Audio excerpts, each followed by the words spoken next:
Yeah, so in the last video I connected this sensor to a Heltec ESP32 node, and this is a BME 280, which is temperature and barometric pressure and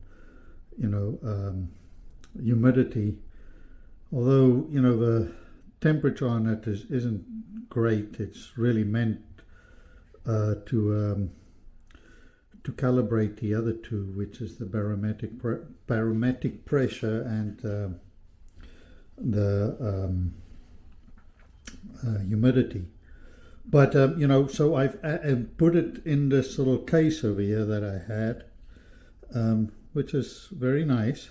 But of course, when you close this case and you run this, heat builds up inside of this case, and that messes with especially the although not super accurate, it does mess with the temperature reading over there. So but yeah, I put it in this little box. I brought the antenna out here, you can see down the bottom, and I brought the USB cable out. I just kept it to USB, and I add a little battery. So I thought then I would also add this little thing, which is a solar panel, 5-watt solar panel. So I can now stick that 5-watt solar panel. I can plug the USB in there, and if that's in the sun, it charges the battery. I think this one, if it charges to 100% tomorrow, it's at 36% the battery if it runs through the night, which isn't great. You really should be above 50% to account for days that there's not much sun or whatever.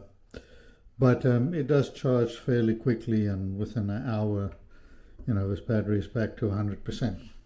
So I can increase the battery. I have more batteries like this. I only have a 200 milliamp hour battery in here, but it's running fully operational. And you'll see that, like I said, I brought everything out to the over here. And the reason you really do that is, if you're going to mount this thing like this, you want anything that possibly could have water go into it. You want that at the bottom. You don't want that at the top, because water, even though it's sealed, will still find a way inside. So all these holes you create or whatever always has to be at the bottom. So this thing would mount like this with all the holes at the bottom. And the other thing I thought of was, well, since when I close it, it heats up, and this thing you can actually feel it's warm, and it messes with that. I'm going to try and add a little partition over here. So I'm going to try and put this thing in there. That's just a piece of cardboard to try and separate, the ESP32 Meshtastic Node from the sensor. I'll try and put that in there, but that probably won't help much. So I'm actually going to drill a hole here and a hole here on both sides, so that there can be air for the ESP32, and that air can properly enter on this side, especially for the humidity and all that. But being in Florida, I know once I have this out there, and even though it's to the bottom, water's not going to run up, it's always going to run down. But so I'm going to add, I just know there's going to be bugs inside there, so I'm going to add this mesh thing. I'll just glue it over the hole, just so that bugs don't make a nest inside here. So that's what I'm going to do now. Let me go ahead and try and do that, and we'll see how that turns out.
Okay, so there we have it. Got a little partition in there. This is actually foam, so if you close it, it seals nicely over there. But I drilled a 1/2 inch hole on this side just to let more air in for there, and then just a little hole on this side just for the the side's air to come out. Let's see how that works. They now separated the two sides, and I've got that little mesh in there. I just used the sealer to stick it on there, but there's a little mesh inside here now and here, so that bugs don't get in there.